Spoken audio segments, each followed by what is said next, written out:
E aí pessoal, firmeza total?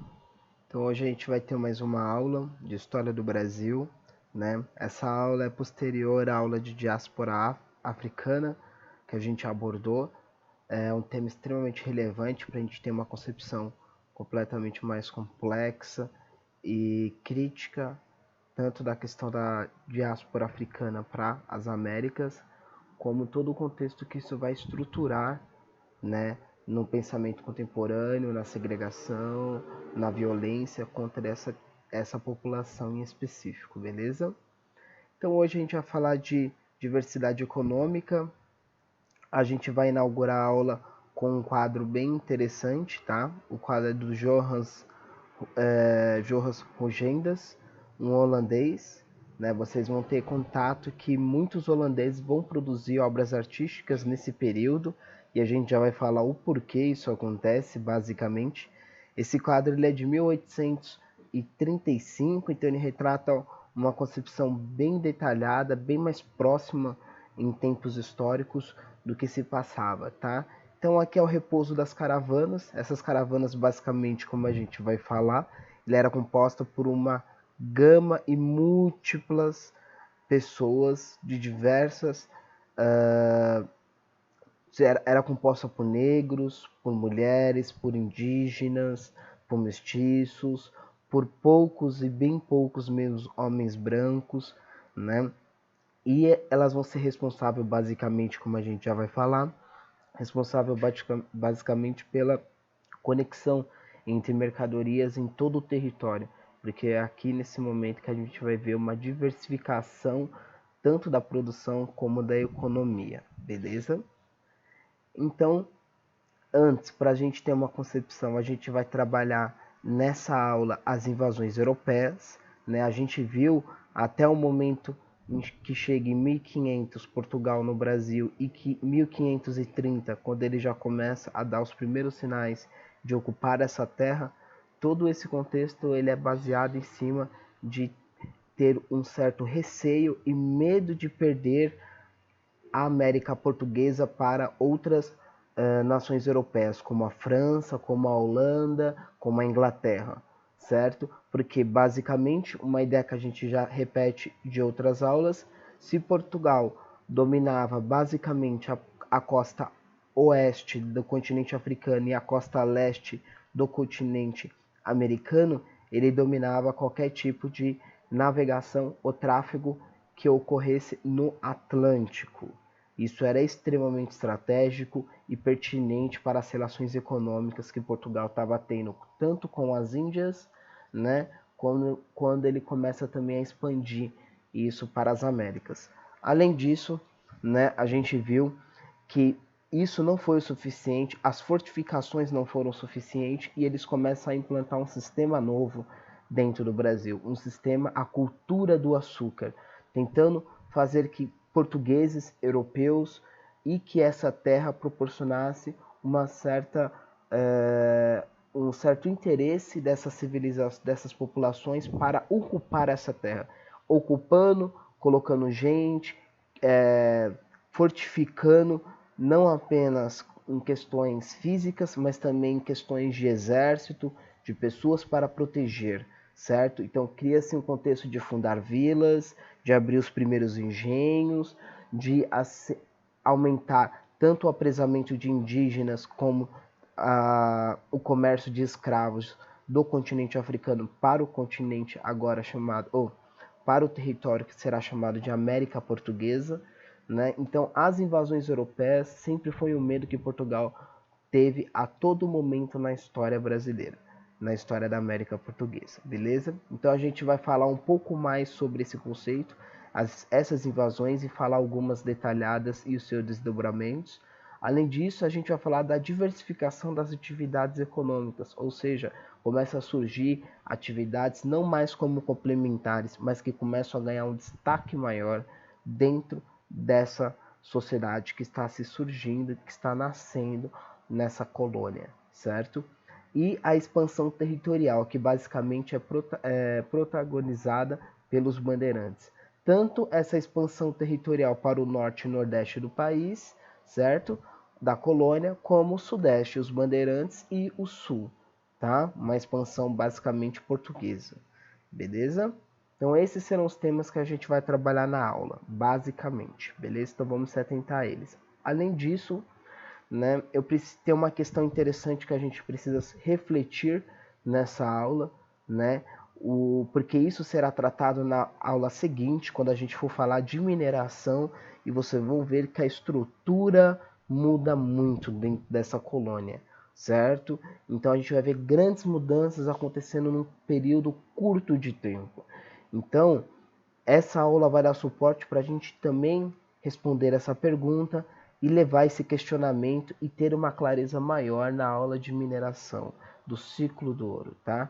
Então, até que ponto nossa vida depende das condições materiais e econômicas de determinada região, né? O quanto a nossa vida é influenciada por essas condições materiais e o quanto ela é determinada e influenciada ou direcionada ou impedida dependendo dessas relações econômicas, beleza? Então, vamos iniciar a nossa aula falando das invasões das nações europeias. Como eu tinha falado para vocês no início da aula, isso é uma preocupação muito grande para Portugal, porque manter a influência portuguesa na colônia, na América Portuguesa, garantia a Portugal o domínio de todo o tráfico, tanto de mercadorias, tanto tráfico em geral militar, que ocorresse no Atlântico. Isso é muito importante e isso vocês precisam lembrar das aulas anteriores. Se não lembrar, está sendo dito novamente para vocês, beleza? Então, a introdução desse conceito, tanto os governos gerais, né, inicialmente eles tentaram com fortificações de 500 até 530, posteriormente eles implantaram um sistema de capitanias hereditárias, viram que isso não foi aceito, não ocupou essa terra, não criou vilas, não criou acampamentos, e isso proporcionou Portugal falar, vamos ter que mudar, e criaram o que nós chamamos de governos gerais, né? Ou seja, nesse momento começa a fracionar o poder. Então você tinha um capitão-mor, você tinha um juiz-mor, você tinha pessoas relacionadas, ligadas à cobrança de impostos, uma pessoa ligada à justiça, outra pessoa direcionada basicamente à proteção dessa região. Então, o que ocorria nas capitanias hereditárias, que uma pessoa só controlava todas essas funções, nos governos gerais essas funções foram separadas para as pessoas diferentes, aumentando assim o que eles chamam de controle sobre aquela região. Mais pessoas engajadas para proteger, mas isso poderá ser ocorrido de uma forma mais clara e favorável a Portugal, tá? Então, além disso, a gente tem a implantação do empreendimento açucareiro. Então, tudo isso, ambos os processos, tanto os governos gerais como o empreendimento do empreendimento açucareiro, queria garantir a Portugal a influência nessa terra. Garantiu? Não. No momento que a gente fala também na aula anterior da União Ibérica, aonde a gente tem Portugal e Espanha na parte de cima da Península Ibérica, e você tem a morte do rei de Portugal, né, no norte da África, certo? E após a morte dele há uma questão de sucessão no trono. Essa questão não é solucionada e Felipe II, rei da Espanha, invade Portugal e toma posse, alegando ser descendente direto do trono de Portugal. Quando o rei da Espanha torna-se rei de Portugal, as duas nações, os dois impérios se unem. Então, o Império Espanhol e o Império Português tornam-se um império só, sobre a mesma influência, sobre a influência da França. Nesse sentido, a influência dos castelhanos no Brasil proporcionou um resultado para o Brasil. Isso causou um certo problema para o Brasil, para a colônia, né, da América Portuguesa. Qual problema basicamente foi? Os inimigos da Espanha se tornaram inimigos agora da colônia. E antigo inimigo espanhol eram os franceses, além deles a gente tinha os holandeses, certo? Então, basicamente, Holanda, os Países Baixos eles eram colônias espanholas e eles estavam lutando nesse mesmo período pela sua independência do Império Espanhol. E vale lembrar, como a gente falou nas aulas anteriores, quem financiou o projeto açucareiro dentro dentro da América Portuguesa, os holandeses. Quem recebia a rapadura que era enviada de barco para Portugal e de Portugal para os países, quem recebia essa rapadura? Os holandeses, as pessoas que, os comerciantes que estavam nos Países Baixos. Eles refinavam esse açúcar, transformavam ele num elemento um pouco mais puro, certo? Melhor para o consumo europeu, e a partir disso revendia. Então os holandeses faziam parte não só do início até o final do processo de empreendimento açucareiro na América Portuguesa, tanto financiando como refinando e vendendo, mas eles tinham um papel central em toda essa estrutura. Quando eles tornam-se inimigos do Brasil, porque Brasil está na influência dos espanhóis, do Império Espanhol, o projeto açucareiro entra em ruína. E nesse momento, a Holanda, que antes tinha Portugal devendo os juros do empréstimo, e além disso, tinha os navios portugueses vindo para os Países Baixos para eles refinarem e vender, agora não tem mais. Porque a Espanha irá bloquear esse comércio, basicamente para enfraquecer os Países Baixos e impedir que eles se tornem países independentes. E a partir desse momento, a gente vê o quanto significativo o empreendimento açucareiro era no momento. Holanda ou os Países Baixos, eles tomam uma iniciativa bem drástica, certo? E a gente vai falar um pouco mais para frente sobre essa iniciativa, beleza? Antes disso, a gente vai falar da França Antártica, que em 1555 a 1567, em torno aí de 12 anos, eles ficaram em estado de residência na Baía de Guanabara, onde é considerado hoje Rio de Janeiro. Então, através do comando de Nicolas, eles invadiram a Bahia e construíram uma aliança entre os povos indígenas da região com os franceses, e além disso eles construíram fortes militares. O principal dele, que a gente tem pedaços e restícios deles até hoje, é o Forte Militar Coligny, que fica basicamente na ilha de Villagino. A gente vai passar um pouco mais para frente.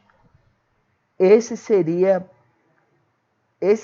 o lugar onde o forte estava. Mas basicamente, após a destruição do forte, a gente teve a construção da Escola Naval Militar, né, do Exército da Marinha Brasileira, que fica na mesma região. Então, isso que vocês estão vendo na foto hoje é a Escola Naval da Baía de Guanabara, no Rio de Janeiro. Beleza? Na ilha onde se encontrava o forte na época da França Antártica. Os franceses sendo expulsos dessa região, né, os governadores, como eu disse até na aula anterior, o Mendes Sá, um dos principais, e o Estácio de Sá, em uma aliança com os indígenas rivais ao grupo indígena que estava em coligação e a favor, em defesa dos franceses, a gente tem agora um conflito entre portugueses e indígenas aliados e franceses contra esse outro grupo e indígenas aliados da Baía do Guanabara. Com muitas intensivas, com muitas confrontos realizados, né? Depois de muito tempo, o resultado foi que os franceses foram expulsos da Baía de Guanabara e eles tomaram a sua atenção agora para a região norte e nordeste do que a gente chama da América Portuguesa. Então os franceses intensificaram sua presença no Nordeste após ser expulsos do Rio de Janeiro. E lá em cima, lá no norte, próximo ao que a gente chama hoje de Maranhão, os franceses vão em 1612 no comando de Daniel de Latouche e invadem a ilha do Maranhão, atual São Luís. e fundam a França Equinocial, certo? Além disso, uma coisa que a gente já tinha visto tanto na França Antártica, agora na França Equinacional, a gente vê a construção de um forte. Esse forte a gente tem erguido até hoje, que é o Forte de São Luís, né? E esse forte ele é extremamente significativo para a região, né? Porque ele está numa região muito estratégica para a defesa de São Luís, da cidade de São Luís, e toda a região daquele território, e a gente vê o quanto esse empreendimento, essa construção consegue superar e atravessar décadas e décadas e décadas de anos, né? Então, em 1615, né, após diversos conflitos e pela construção do forte também foi extremamente difícil você conseguir invadir a região, certo? Uma ofensiva do governador Gaspar de Souza, ele consegue expulsar novamente os franceses do território da América Portuguesa, tá? A gente tem uma foto aqui de cima do muro, né, dos muros do forte, tá, de São Luís. A gente tem uma noção como a visão que eles têm, né, da Bahia. Então, daqui eles conseguem se defender de qualquer barco que esteja adentrando dentro da Baía de São Luís. Além disso, aqui a gente tem a foto da entrada do forte, né? A gente vê o quanto ele é uma obra, né? O quanto ele é um empreendimento de fortificação mesmo, de dificultar o acesso e proteger as pessoas que lá estão dentro, né? Muito interessante. E agora a gente vai retomar o que a gente estava falando dos holandeses. Os holandeses, como eu disse para vocês, eles têm forte influência no empreendimento açucareiro. Processo decisório. Eles financiam e eles refinam e vendem. Portugal tem um único trabalho: ocupar a terra, plantar, transformar aquilo em rapadura através do processo químico de fermentação e, a partir disso, vender as pedras de rapadura para os holandeses. Unicamente esse é o processo, bem resumidamente, tá? Então, quando os holandeses veem o seu empreendimento na América Portuguesa sendo bloqueado pelos espanhóis, inimigos frontais dos holandeses, porque os holandeses, como vale ressaltar, eles eram uma colônia do Império Espanhol, certo? Então eles estavam lutando nesse exato momento pela sua independência ao Império Espanhol. Então o Império Espanhol viu que o empreendimento, o dinheiro que era levado diretamente para os Países Baixos poderia ser um dinheiro perigoso, voltando-se contra a luta contra a Espanha. Então ele bloqueia esse comércio e fala, ó, se vira para conseguir agora esse dinheiro. Enquanto isso eu vou mandar investidas para impedir que você se torne independente, certo? Então os holandeses, nessa sinuca de bico, sem saber o que vão fazer, eles pensam, porra, a gente precisa não ter mais esse processo no empreendimento do açúcar atravessado por Portugal. Vamos fazer o nosso processo por completo, do início ao fim. Só que para isso a gente precisa de terras, e terras em grande escala. Então, qual terras nós vamos ter a visão e o interesse de ocupá-las? As terras da América Portuguesa, as terras basicamente da capitania de Pernambuco. Então, em 1621, um grupo de mercantes holandeses, ou seja, pessoas privadas, mercantes holandeses, juntam seu capital e fundam a Companhia Holandesa das Índias Ocidentais, a UIC. É extremamente importante a gente entender o que significa essas companhias privadas, né? Então, um grupo de mercantes junta o seu capital e fala, vamos dominar o empreendimento açucareiro do início ao fim desse processo. Ela foi fundada pelo William Unlissens, né? Acho que eu falei errado, com certeza, tá? Então, mas vamos que vamos. Então, a UIC, ela detinha o monopólio do comércio. Qual comércio? O comércio do empreendimento açucareiro. O que é deter o monopólio? É participar de todos os processos, desde a busca por terras, da mão de obra necessária, do transporte, do refinamento, da venda e do consequentemente termina na roda do financiamento. Quando você financia, você proporciona a possibilidade de ter todos esses passos seguidos que levarão ao refinamento e à venda desse produto na Europa. Ou seja, deter o monopólio de todos os processos de produção. Isso é extremamente importante. Isso aqui é uma característica que começa a surgir agora no capitalismo comercial. Nessas grandes empresas privadas, nessas companhias privadas com interesses de monopólio de um determinado comércio. Tá? A gente tinha companhia escravistas que queriam deter todo o comércio escravo no Atlântico. A gente tinha companhia para o comércio das Índias, ou seja, queria ter todo o monopólio desse comércio, a ida, a busca, a compra lá e a volta desses produtos para vender na Europa. Então essas companhias que a gente tinha nos holandeses, dos franceses, dos ingleses, dos portugueses, certo? Todas elas, e dos italianos, todas elas eram companhias privadas, tá? Então, a UIC ela queria deter o monopólio do comércio, da navegação e das conquistas das terras americanas. Ou seja, além dessas empresas serem uma empresa para deter o monopólio, ela é uma empresa que detém poderio militar, ou seja, ela, através de uma parceria com a Espanha, com a nação, com o rei da Espanha, ela consegue um deslocamento do recurso militar daquela nação para defender os seus interesses monopolistas. Ou seja, a gente vê um primeiro momento o Estado defendendo interesses mercantilistas, interesses do mercado. A gente começa a ver os primeiros momentos, né? Em fevereiro de 1630, os invasores invadem a capitania de Pernambuco, mais especificamente a cidade de Olinda, uma cidade extremamente forte para o comércio, né? Então a gente tinha ali grandes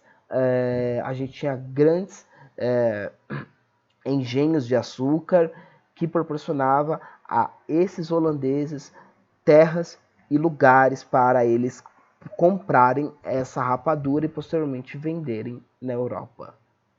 Mas, como eu disse para vocês, certo? Esses engenhos, essas pessoas que dominavam esses engenhos aqui na América Portuguesa, basicamente eles eram portugueses. Eles defendiam a pátria portuguesa, certo? E agora, a partir de um determinado momento, os holandeses vão ter um contato direto com eles e falar, ó, vocês defendem os interesses portugueses, mas os portugueses estão te deixando aqui a reveria sobre o domínio espanhol, certo? Então eu estou aqui proporcionando vocês agora eu vou estar perdoando suas dívidas com os portugueses, certo? Uma coisa bem interessante, né? Eu vou estar perdoando suas dívidas com os portugueses, ou seja, o engenho precisa de financiamento para ser implementado. Eles devem, certo? E os portugueses devem quem? Os holandeses, que pegaram esse dinheiro e emprestaram para os senhores de engenho, certo? E os holandeses falam, basicamente eu vou perdoar essas dívidas e ainda vou conceder empréstimos a vocês diretamente com os banqueiros dos Países Baixos para vocês poderem expandir o empreendimento do açúcar e eu vou comprar todas as rapaduras que vocês produzirem. Além disso, vou te dar juros acessíveis para o pagamento desse crédito para expandir o seu engenho. E o que acontece? Eles acabam entrando num acordo muito forte e se instaura aqui em Pernambuco, na capitania de Pernambuco, o governo de Nassau, certo? E basicamente Nassau é é o príncipe regente que está aqui na América Portuguesa, certo? Agora no que ele chama de território holandês, né? Após a sua invasão, não só de relação com os senhores de engenho, mas uma invasão militar. Eles invadiram com tropas militares, então eles defendem essa terra com tropas militares investidas de Portugal, que constantemente tenta investir contra Pernambuco para retomar essa região, certo? Mas além disso, Nassau, além de ser muito articuloso e conseguir articular os interesses dos senhores de engenho com os interesses holandeses, ele ainda decreta a liberdade religiosa, tanto para protestantes quanto para os judeus. Ou seja, ou seja, tanto os protestantes que estavam vindo da Europa, que são basicamente os holandeses, certo? Como os judeus que estavam aqui na região também do Brasil, certo? Vindo tanto com os portugueses, vindo tanto com os holandeses e de outras nações, a gente ainda tinha, certo, os messias que estavam aqui no Brasil, né, basicamente. Então a gente tinha diversos tipos, né, de religião, e isso, quando os holandeses implementaram a liberdade religiosa, eles proporcionaram o convívio entre essas diversidade de religiões dentro do território. Isso foi muito importante para favorecer o comércio, para favorecer relações mais amigáveis que pudessem que o comércio florescesse na região, certo? E além disso, ele proporcionou a reorganização estrutural da cidade de Recife, não só de Recife, mas de Olinda, então das capitais da região ali litorânea, certo? Da capitania de Pernambuco. Ele não trouxe só artistas, arquitetos para a região, ele trouxe também artes, ele produziu artes lá e trouxe essas artes para serem vendidas aqui, não só vendidas, mas expostas aqui, certo? Então ele trouxe também contato da cultura europeia para a capitania de Recife. E ele acabou reorganizando a cidade de Recife. Vou mostrar algumas fotos aqui para vocês terem uma noção. Essa catedral aqui, né? A gente olha e fala, pô, essa catedral é aonde, cara? Essa catedral, ela se chama Igreja de Saint Gijskerk, certo? Essa igreja fica na Holanda. Ela não fica no Brasil, ela fica na Holanda. Essa outra aqui, essa outra foto é uma rua bem tradicional. Olha como as casinhas são, né? Elas são bem apertadas, parecem pequenos prédios, né? De 2, 3 andares no máximo, certo? E são ruas tradicionais do sul dos Países Baixos, certo? Olha como as casinhas de lá são organizadas, são bem bonitinhas, né? Vou mostrar outra foto aqui. Essa foto ela representa, né, a fonte da praça de Bismarck em Leyden, no sul da Holanda também, né? A gente viu aquelas casinhas que tinha na outra, que a gente também tem, ó. Elas são bem simétricas. É uma arquitetura que ele está predominante, é uma arquitetura que ela está predominante nos Países Baixos, né? E a fonte aqui embaixo. Agora a gente está numa rua que também, né? Se a gente vê as casinhas, olha como elas são bem juntinhas também, né?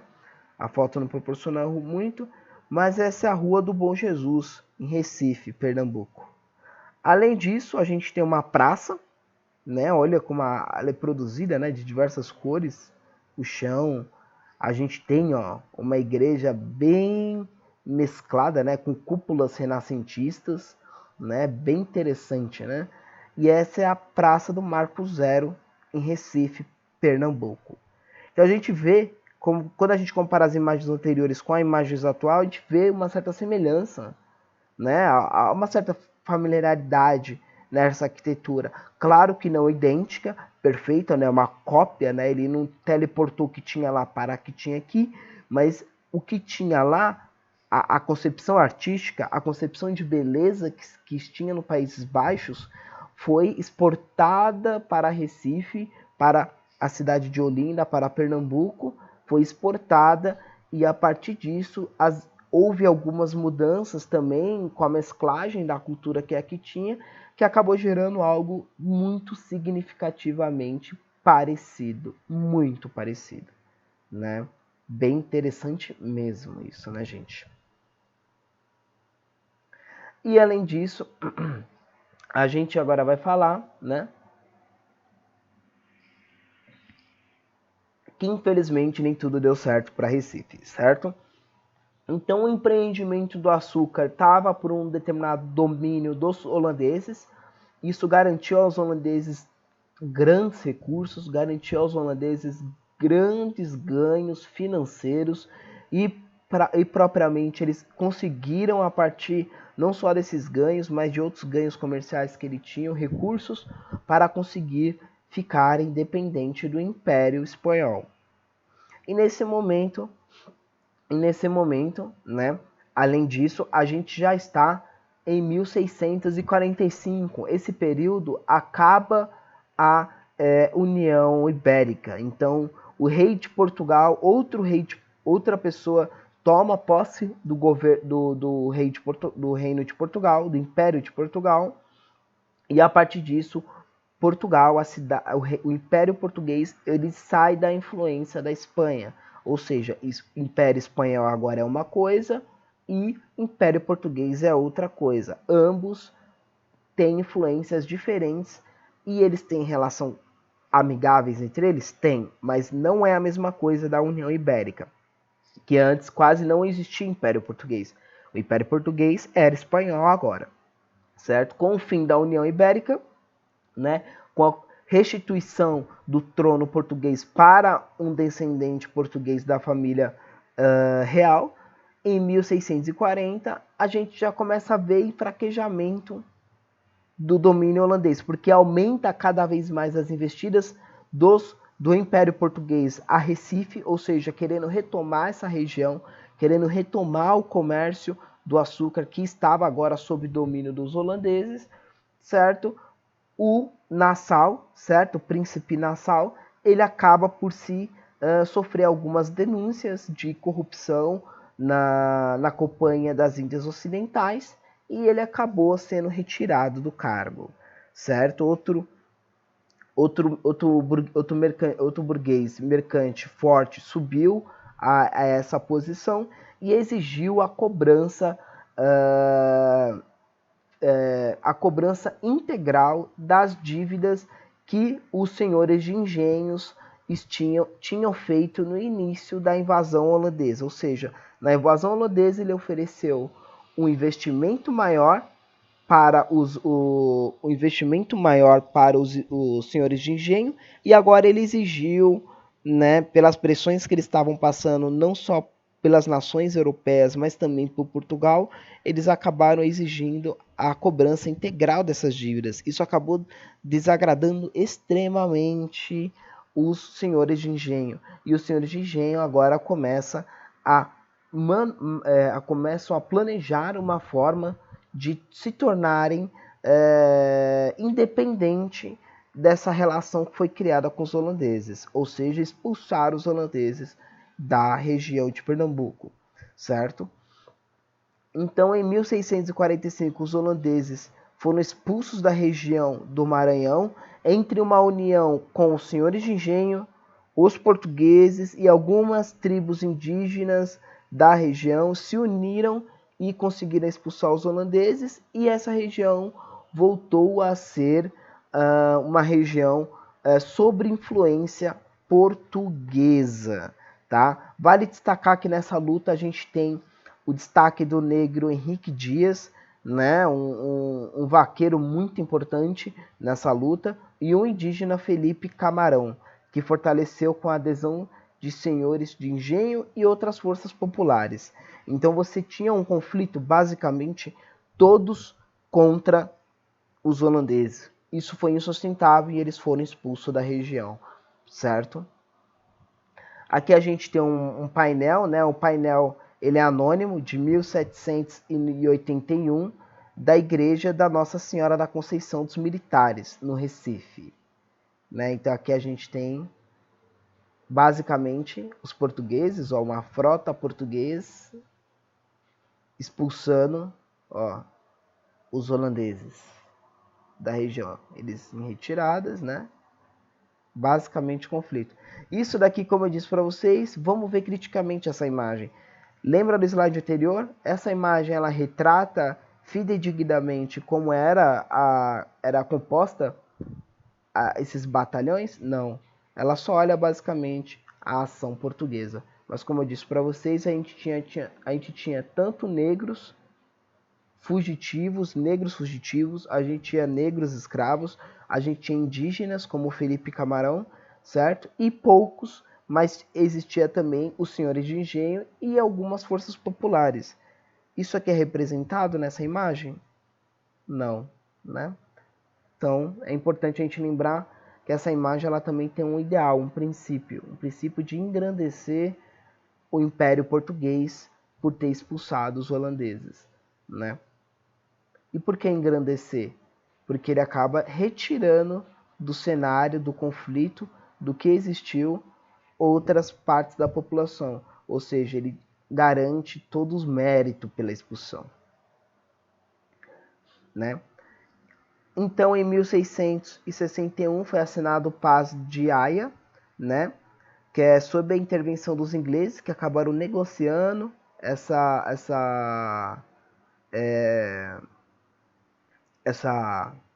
negociação e reconhecendo o domínio dos lusos em troca de uma indenização. Ou seja, os holandeses, por intermédio dos ingleses, chegaram a uma conclusão que, essas colônias eram, essa região fui eu que investi, fui eu que coloquei dinheiro, fui eu que fiz ela desenvolver, e os portugueses só estão explorando. Ou seja, essa colônia ela é essencialmente minha. Essa região é minha. Eles reivindicaram essa região após a sua expulsão no tribunal inglês. Só que os ingleses, intervindo nessa região, chamou os portugueses e falou: vamos entrar no acordão entre vocês dois.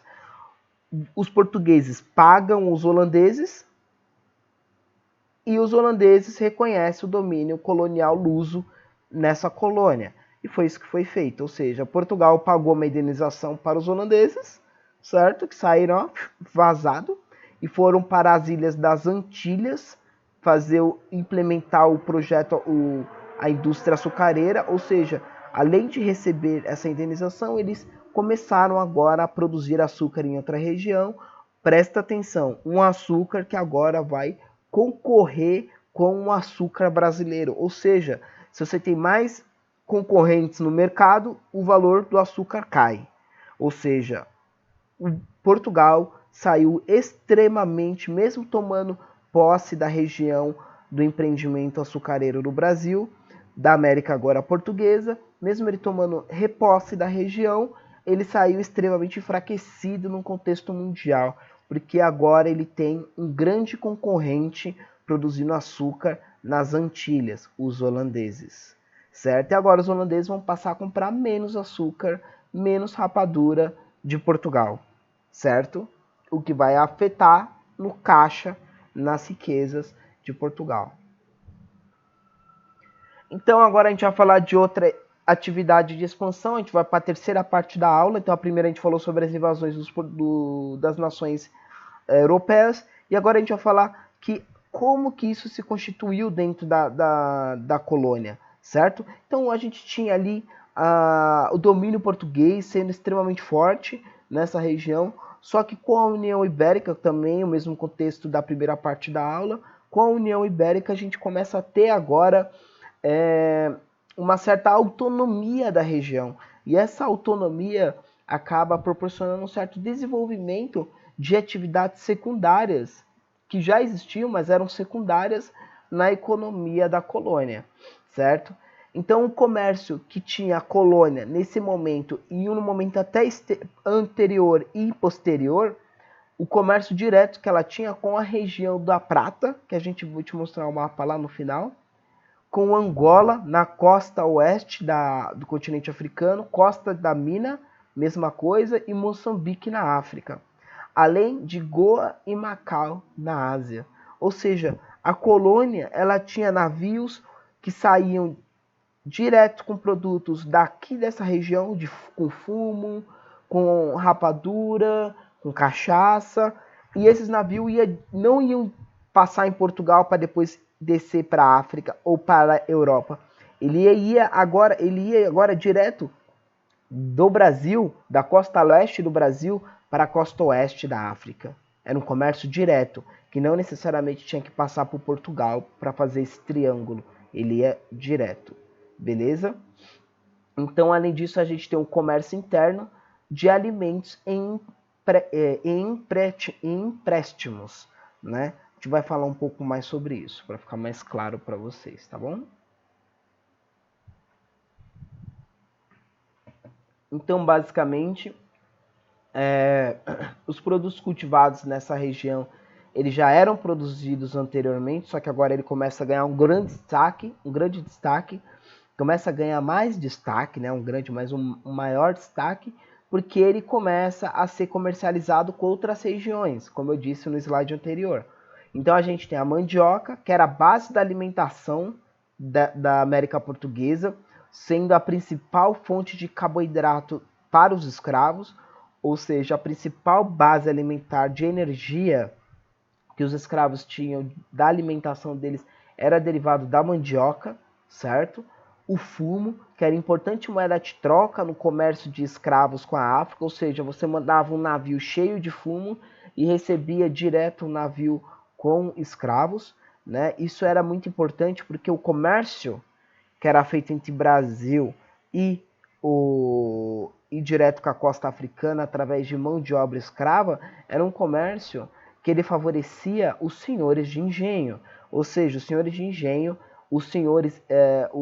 as companhias escravistas, as companhias privadas escravistas que dominavam o Atlântico, certo? Eles faziam comércio direto, certo? Pagando imposto, claro, para a metrópole de Portugal. Além disso, era produzido esse fumo principalmente na região da Bahia, certo? Isso aqui é muito interessante, cara, porque até hoje a região da Bahia é onde produz os melhores charutos brasileiros, certo? O interior da Bahia é uma região extremamente rica em produção de fumos até o dia de 2020, certo? E propriamente será por muitos e muitos e muitos anos. Ela só perde em relação à fama no mercado pelo empreendimento cubano, tá? Então você vê uma importância que o fumo tem dentro da economia brasileira, certo? E a qualidade que isso é produzido. Além disso, a gente tem a aguardente, a famosa cachaça, aquela nervosa, e a rapadura, né? Em menor escala, elas eram também utilizadas como moeda de troca. Em menor escala, ela era utilizada como moeda de troca para conseguir escravos na América ou no continente africano. Em menor escala, porque a maior escala era utilizado o fumo, beleza? A gente vai ver que a América Portuguesa ela não é a única nação, colônia, que utiliza fumo para trazer escravos da África, mas também a América Inglesa, né? O que vai se constituir propriamente posteriormente como o sul dos Estados Unidos, certo? O sul dos Estados Unidos também plantava muito fumo e levava esse fumo para o continente africano, trazendo em volta escravos cativos de guerra, né? Pessoas escravizadas para produzir mais riquezas. Então aqui a gente tem uma foto clássica de um alambique, né? Ó, aqui que a magia acontece, irmão. É aqui que o negócio acontece. Além disso, a gente tem a rapadura, né? Um pedaço de rapadura nervoso aqui, pronto pra gente comer com aquele cafezinho da hora. E a gente tem um cubano, né? Escolhi uma foto de um cubano, porque ele parece gente boa pinta lá, cara de bem calmo, mastigando seu tabaco, atrás, na frente de uma plantação de fumo. Beleza? Interessante, olha lá, boa pinta, cara. Outras atividades a gente tem no Maranhão também o algodão, né? Inicialmente era usado para a confecção de roupas de escravos, mas com o aumento da produção, isso começou a ser passado também para a confecção de roupas não só de escravos, mas de toda a população que estava na América Portuguesa e até algumas populações do continente africano e algumas cidades da Europa. Beleza? Em pequena escala, coisa bem pontual na Europa mesmo, mas em grande quantidade para os colonos da América Portuguesa. Além disso, a gente tinha a pecuária, todo mundo sabe, né? A produção de gado bovino, certo? De bovinos e suínos, certo? E a gente tinha também as drogas do sertão. O que são drogas do sertão? Né? Uma coisa muito parecida, é um conceito muito semelhante a especiarias, né? Mas as drogas do sertão, basicamente, elas são a baunilha, elas são o guaraná, elas são o cacau, todas elas tinham uma certa importância, temperos, pimenta, todas elas tinham uma certa importância para tanto medicinal como de melhoria do gosto dos alimentos, né? Fator também de cura, de produção de roupas, de utensílios domésticos, né? Quando a gente fala dos coqueiros, então a gente tem muitas coisas que eram produzidas para tanto o uso interno como o comércio com outras civilizações. A partir disso, quem dominava essa extração que era feita na mata selvagem? Quem dominava essa extração? Basicamente, os índios junto com os... Deu um branco agora, caramba. Junto com os jesuítas, beleza? Então, os jesuítas, eles aculturavam algumas vilas e usava a mão de obra indígena para conseguir essas drogas do sertão na região da mata selvagem e pegavam essas drogas e vendiam, comercializavam com outras regiões do Brasil e até com outras regiões de outros continentes, beleza? Então aqui a gente tem os 5 Hokages, zoeira, né? O Hokage, Mizukage, Chisukage, Haikage, faltou um aí, ó. Kazekage. É isso aí, quebrada. Mentira. Mas esses aqui são os 5 Kayapós, os 5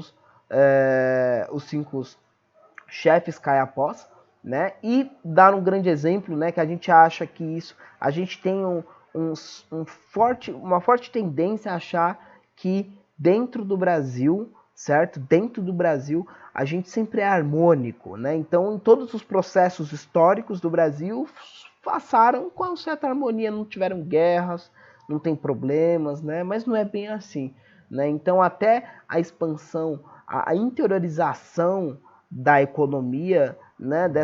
Essa diversificação da economia, essa interiorização da economia dentro da América Portuguesa era constantemente brecada e constantemente questionada e atacada por grupos indígenas, por nações europeias, por grupos rebeldes dentro da própria América Portuguesa, não só como indígenas ou quilombos ou negros livres, certo? Mas entre os próprios chefes, as pessoas que tinham influências nas vilas, certo? Então é um período muito conturbado e um período extremamente violento, tá? Então um exemplo que eu tiro aqui do livro da Ieda Maria Linhares, né? Excelente livro, que os caiapós, por exemplo, chegaram a viver de ataques e saques a expedições comerciais fluviais, certo? Que se embrenhavam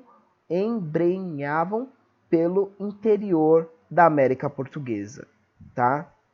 Então a cara, ó, vai tirando, o bonde é pesadão, irmão. Então a gente vai ter um mapinha aqui, né? Adora, né? Professor de história adora mapa. A gente tem um mapinha aqui da hora sobre a expansão da economia.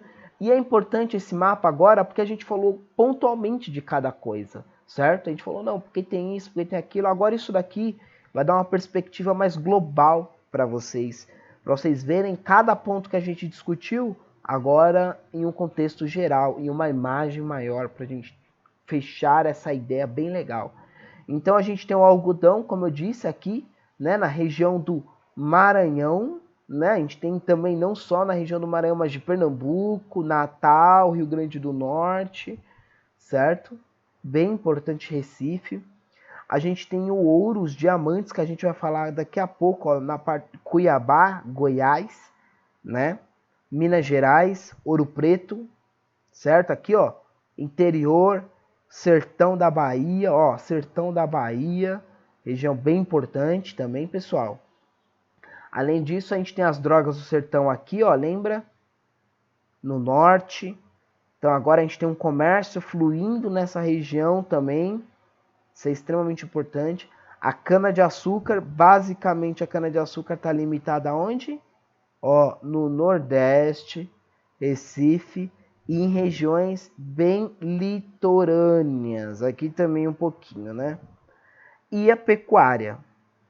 Olha como a atividade pecuária é importante. Então, tanto a produção de mandioca, tanto a produção de rapadura, cachaça, são importantes como alimentos e e atividades secundárias para a manutenção de toda uma população que fica aqui, que mora e trabalha e vive e produz cultura nessa região. A gente também tem a necessidade de proteína que eles querem, né? Então a gente tem uma grande área de pecuária utilizada para abastecer toda a região. Olha que interessante, a pecuária ela se desenvolve, ó, bem relacionada à região da mineração. E a gente vai entender por quê. Isso é importante, tá? A pecuária se desenvolve em contrapartida à descoberta do ouro. Isso desenvolve, ela já existia, mas desenvolve em maior escala, né? Como a gente vê aqui. Beleza?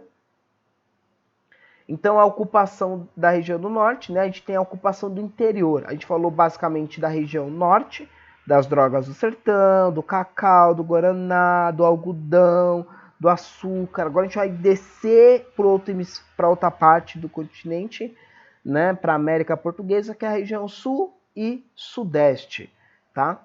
Então a gente viu que a gente vai desenvolver nessa região a mineração, né? A gente vai descer agora para cá. A mineração vai começar a ter grande destaque, mas não só ela. A pecuária, né, que ela teve como atividade complementar os engenhos, e agora começa a ser atividade complementar a mineração.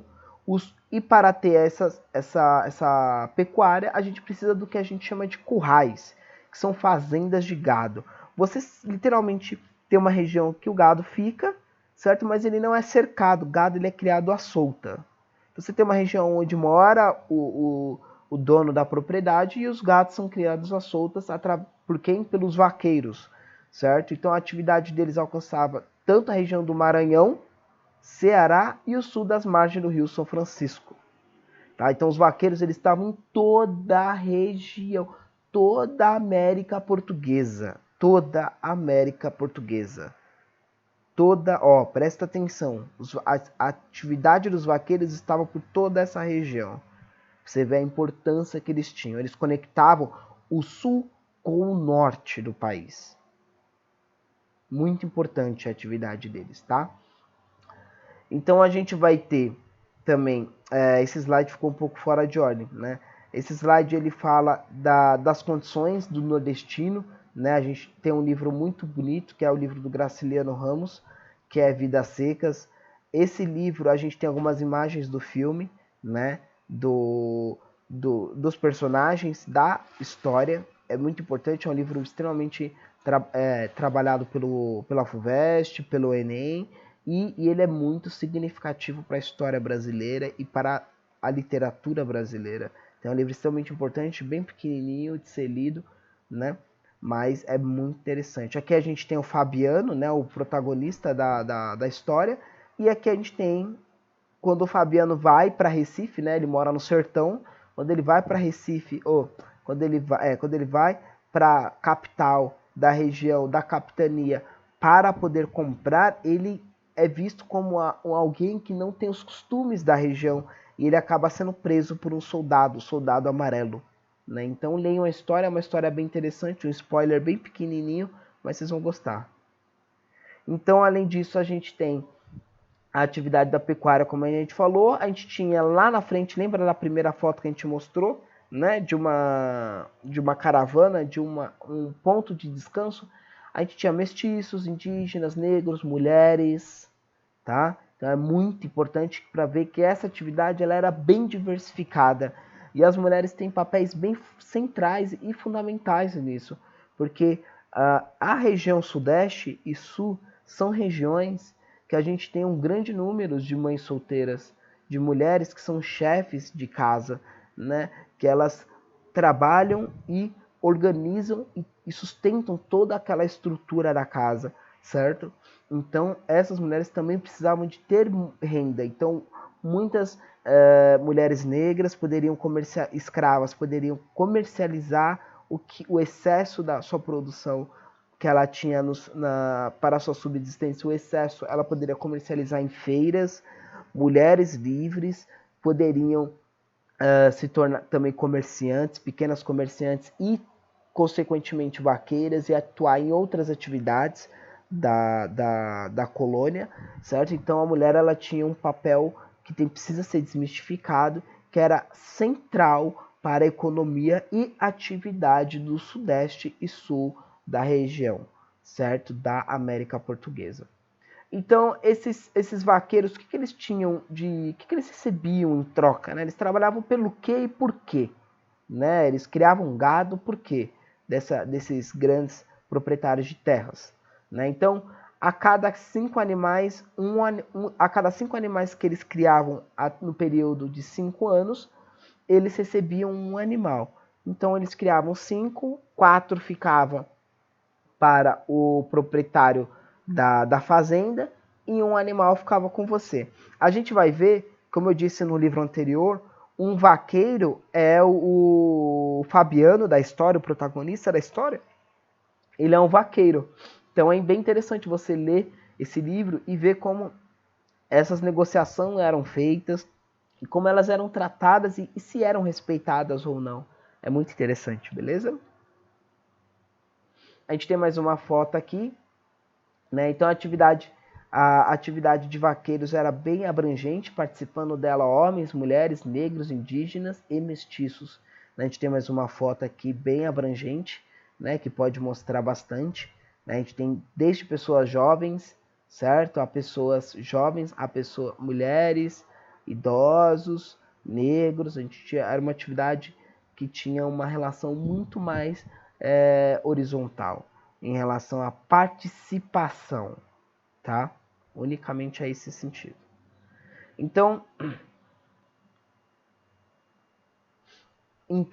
como a gente começa agora a ter a gente começa a ter passar agora por uma perspectiva, a gente falou que a gente tinha uma atividade muito forte nessa região e que agora a gente vai falar um pouco da influência dos jesuítas nessa região.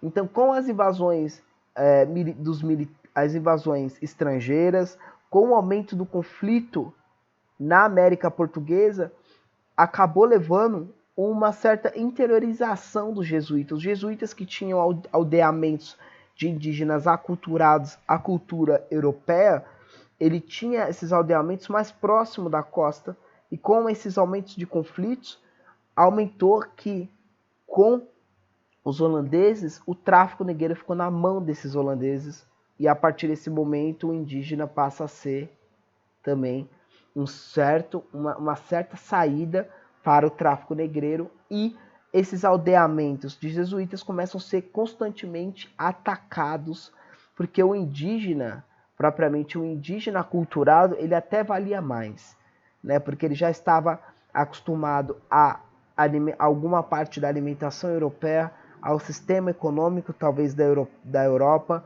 ele estava acostumado a trabalhar nas lavouras europeias, porque os jesuítas traziam essa cultura europeia e impunham ela a esses aldeamentos indígenas, basicamente, né?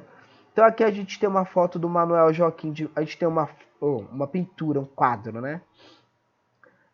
De Manuel Joaquim de Melo, né? Da corte real, onde o título é Nóbrega e os seus companheiros, né? Aqui é um aldeamento indígena, certo? Um grupo indígena, basicamente, e esse grupo indígena, eles têm uma cultura do ser canibais, né? De comer a carne de indígenas que foram vencidos através de conflitos militares entre eles. E aqui a gente tem a foto, né, dos jesuítas, pegando supostamente um indígena, ferido aqui na cabeça, né, supostamente um indígena, que estava sendo assado, né, aqui na fogueira, ó, fritado, literalmente fritado, para ser consumido pela tribo indígena. É importante lembrar que esse ritual ele não tinha caráter de alimentação para a sobrevivência, mas sim ele era um ritual que tinha mais uma característica mais mítica, mais metafísica do critério. Não, eles não comiam porque eles precisavam se alimentar para não morrer de fome desses indígenas, mas sim era uma questão de absorver as energias que esses outros indígenas vencidos, fortes, eles pegavam os maiores guerreiros, né, os melhores guerreiros da tribo vencida, e eles acreditavam que consumindo essa carne eles também poderiam aderir características desses fortes guerreiros a eles mesmos e se tornarem guerreiros cada vez mais fortes, mais destemidos, né? A gente tem aqui alguns exemplos da droga de sertão, como eu falei, né? O cacau, a baunilha, o guaraná, ervas medicinais e aromáticas, né? Aqui tem o dolinho, né? Brau, skate radical. A gente tem o cacau, né? Basicamente, nos seus 3 estágios, né? Na planta, na semente e já refinado. E agora a gente vai sair do eixo do Nordeste e do Norte e vai vir para o eixo Sudeste. Agora sim a gente vai falar do eixo Sudeste, beleza? Então a pobreza de São Vicente, né, através do bloqueio, como eu disse no slide anterior, dos holandeses ao abastecimento de escravos, eles estavam entrando em conflito com as fortificações, com os escravistas portugueses no continente africano, querendo dominar esse comércio, né? Lembra que esse processo de tanto expansão dos bandeirantes como da invasão holandesa acontece ao mesmo tempo. É que a gente fala primeiro um, depois o outro, para vocês entenderem separadamente cada processo, mas eles estão acontecendo ao mesmo tempo. Então, nesse mesmo período da expansão dos bandeirantes, a gente vai ter os holandeses, certo? Os holandeses acabam atacando as companhias privadas portuguesas dos senhores de escravos, dos grandes escravistas, e essas companhias acabam causando desabastecimento de mão de obra escrava dentro da colônia. Isso acaba ganhando destaque uma profissão que existia já na colônia há muito tempo, que eram os bandeirantes, ou como também costuma ser chamado posteriormente, né? Que era uma coisa mais abrangente, né? Os bandeirantes são uma profissão que era mais abrangente do que os capitães do mato. Né? Os capitães do mato eles se limitavam a catar negros fugitivos. Os bandeirantes catavam negros, indígenas, e eles buscavam metais preciosos. Né? Então vamos lá. Então a pobreza resultou em uma maior procura por indígenas, como eu disse, né? Então os bandeirantes, eles eram basicamente, presta atenção nessa porra, bandeirantes, eles eram mestiços. Bandeirante branco era raro de encontrar. Raro. Mas na hora que você coloca no Google bandeirantes e você coloca imagens, as fotos que vocês vão ver vão ser de pessoas brancas. Mas eles são brancos? Não, eles são mestiços. Né? Mestiço entre quem? Os portugueses e os indígenas. Certo? A gente sabe que a região sudeste ela foi uma região que teve forte influência,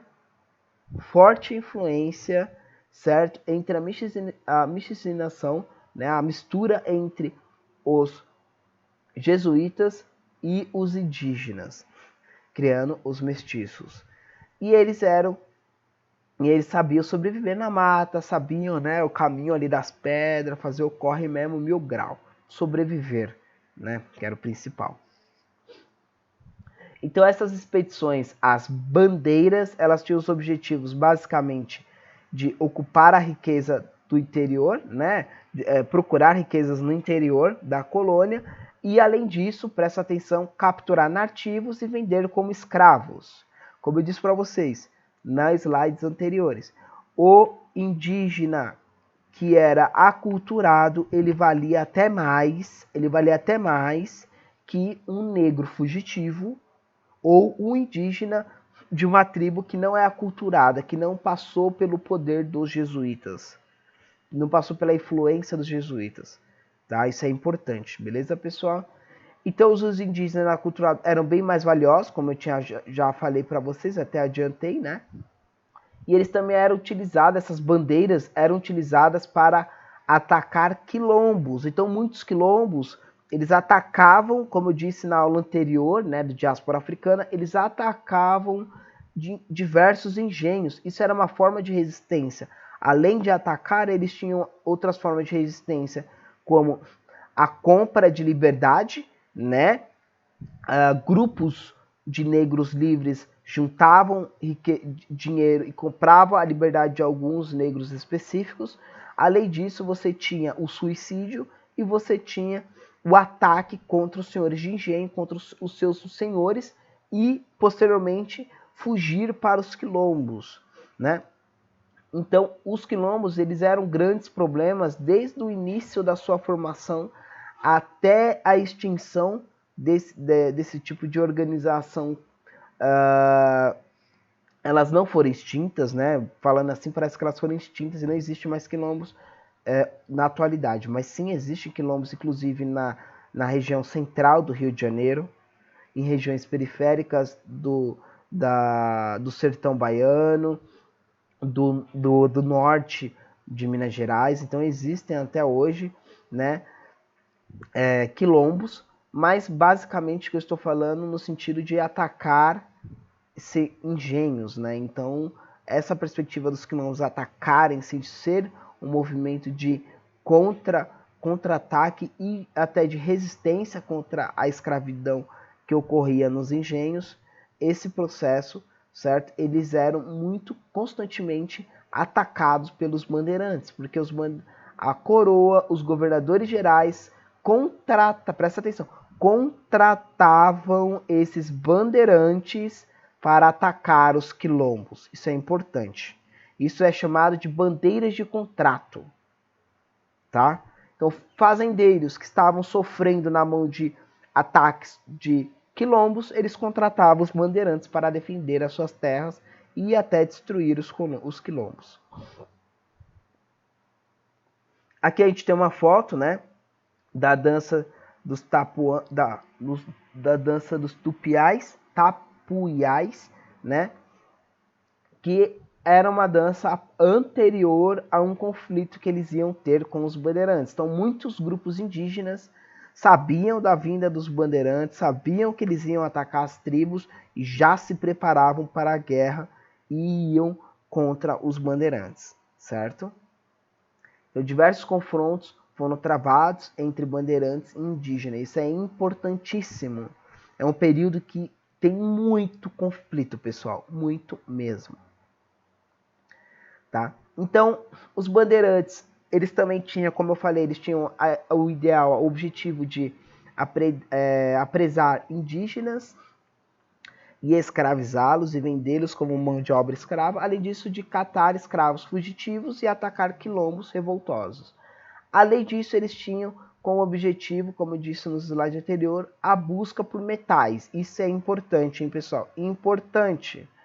Então, a região, eles descobriram metais na região das Minas Gerais, em Caeté, Vila Rica, no ano de 1693, e os bandeirantes responsáveis foi o Antônio Rodrigues Arzão, certo? Além disso, em 1720, alguns anos depois, basicamente 27 anos depois, eles descobrem jazidas de diamantes no Cerro do Frio, hoje chamado de Diamantina, em Minas Gerais, tá?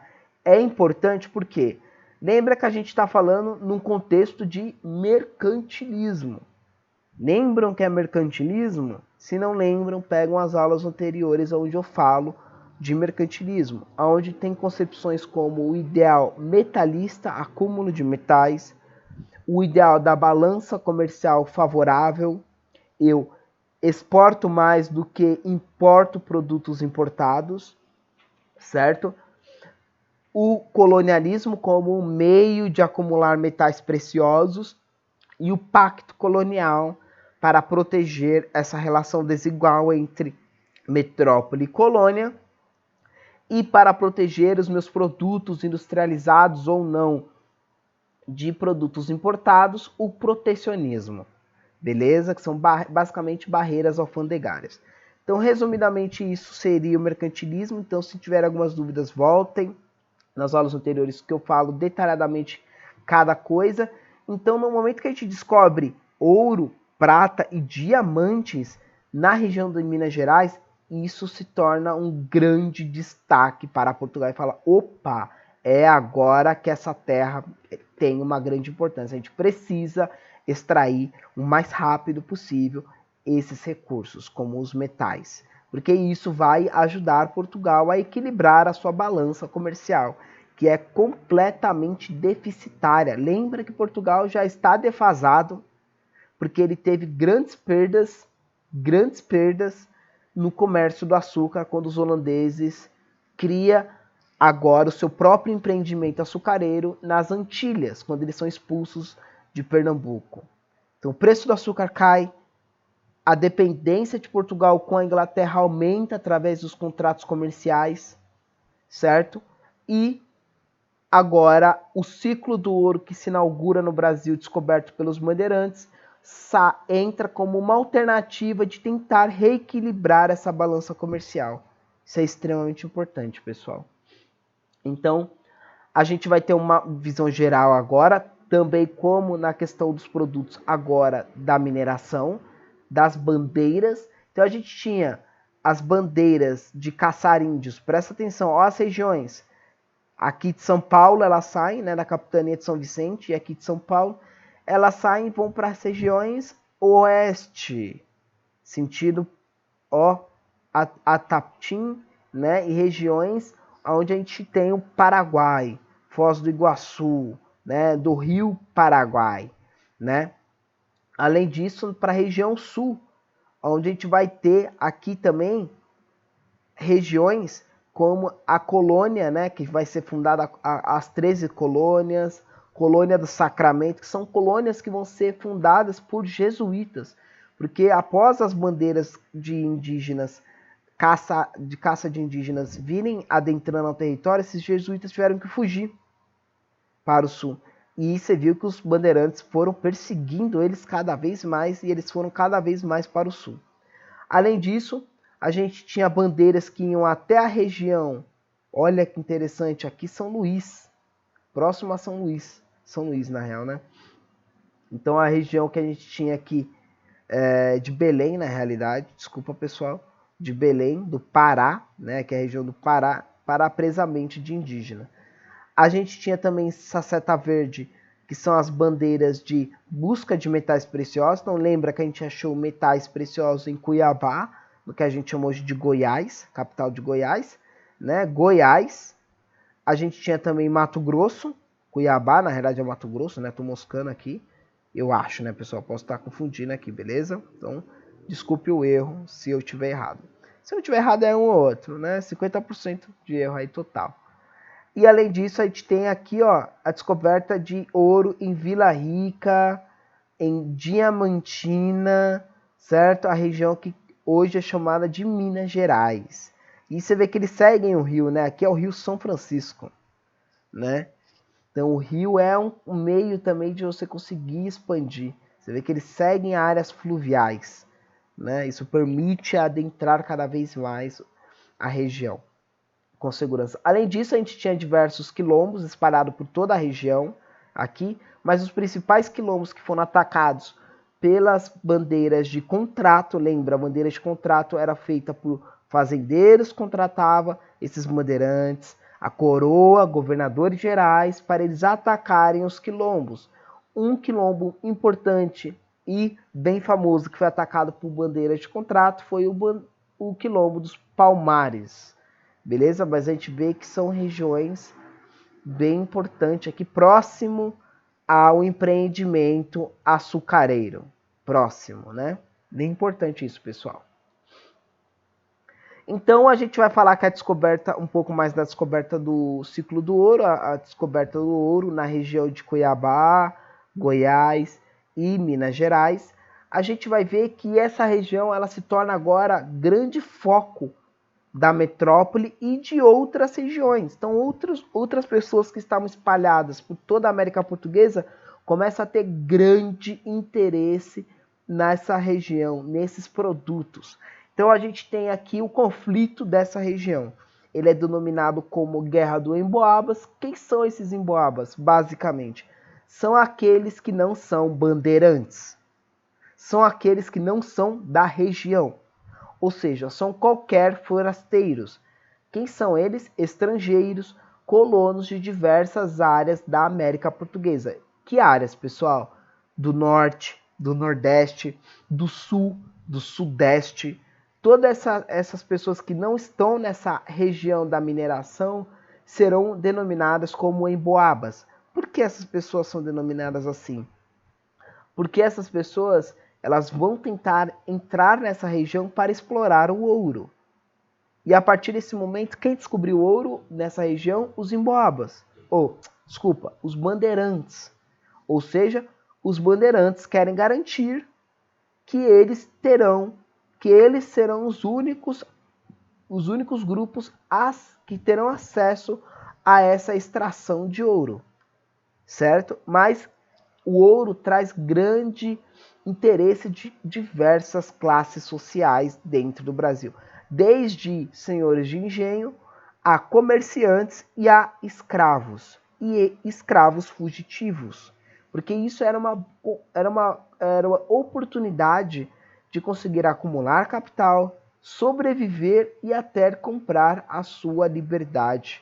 Então isso é muito importante, porque essa região, basicamente, como a gente vai falar na próxima aula, ela ganha grande densidade demográfica. Muitas pessoas vão para essa região, beleza? Então, o conflito acabou sendo mediado pela coroa. A coroa traz o exército do Império Português para essa região e fala: agora quem manda nessa região sou eu.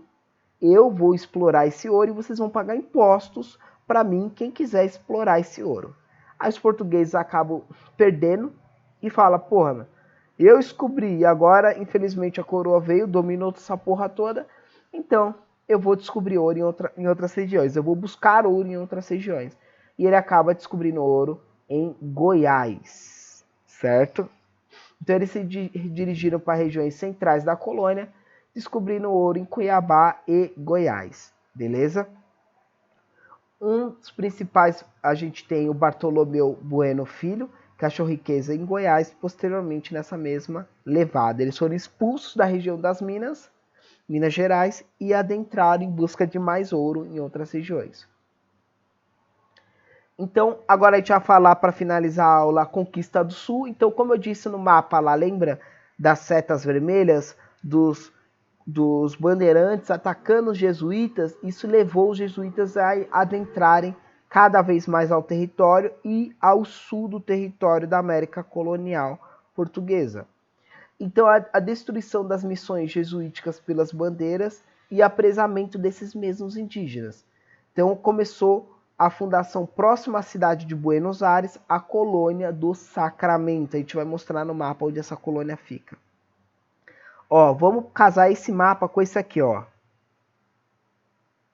Presta atenção. Aquele mapa que eu mostrei ali embaixo, ele é dessa região aqui, ó. Que eu tô passando a seta. Ou seja, é uma região forte de interferência e de conflito entre bandeirantes e jesuítas. Os bandeirantes querendo índios para apresamento, até porque os indígenas aculturados valiam mais, e os jesuítas querendo manter as suas relações econômicas e culturais que eles estavam tendo com as vilas indígenas aculturadas. E com a expulsão eles começaram a adentrar o território cada vez mais e fundaram aqui as 13 colônias, basicamente nessa região. E aqui, ó, bem próximo de Buenos Aires está aqui, tá? Aqui é a entrada da Bacia da Prata. Buenos Aires está do outro lado da bacia. De um lado a gente tem a fundação da colônia do Sacramento. Aqui é interessante porque essa região vai se transformar, olha, ela é do lado de Montevidéu. Montevidéu, se a gente for falar hoje, essa região ela é uruguaia. Ela não faz parte do Brasil e a gente vai falar sobre os conflitos que levaram a essa separação, tá?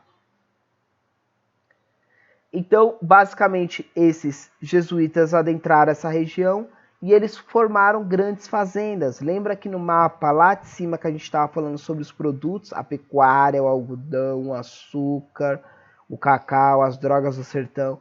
Naquele mapa, se a gente sobrepor esse mapa com esse mapa aqui, a gente vai ver que aqui tem forte desenvolvimento do gado, da pecuária e de suínos, para alimentar qual região? A de cima, a região das Minas, que estava desenvolvendo a mineração.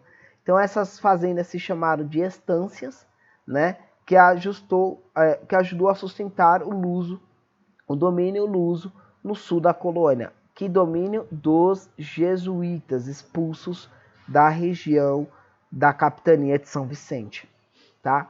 A principal, se o gado, a pecuária era a principal estrutura econômica que fundamentava aquela região, a gente tem o charque, né? Que o que é o charque? O charque é a carne seca, ou seja, você não tinha como armazenar aquela carne para ser transportada por longos dias, então você jogava sal, esse sal criava uma camada bem superficial desidratada que impedia que as bactérias adentrassem nessa carne e apodrecesse ela, certo? Ou seja, você garantia que essa carne pudesse ser consumida por longos períodos após ela ser retirada do boi, beleza?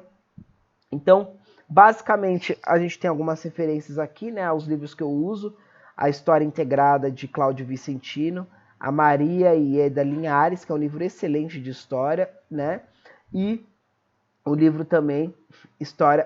falei errado aqui, inverti as coisas.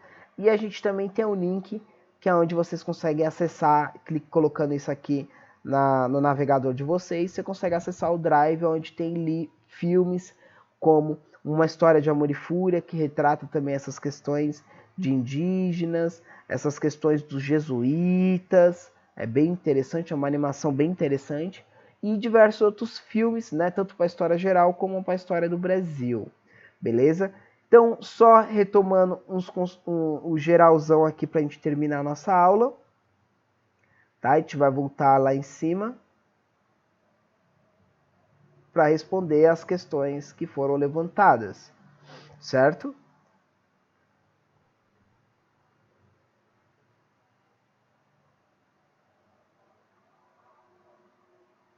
Então a gente falou das invasões europeias, certo? Falamos da diversificação das atividades econômicas, falando da pecuária, do cacau, das drogas do sertão, do algodão, né? E da expansão territorial, basicamente dos bandeirantes, e a expansão para o sul, quando os bandeirantes atacaram esses aldeamentos jesuítas e levaram os jesuítas a formar as 13 colônias e a colônia a Vila do Sacramento, tá? Onde a gente considera hoje como Uruguai, do lado de Montevidéu, beleza?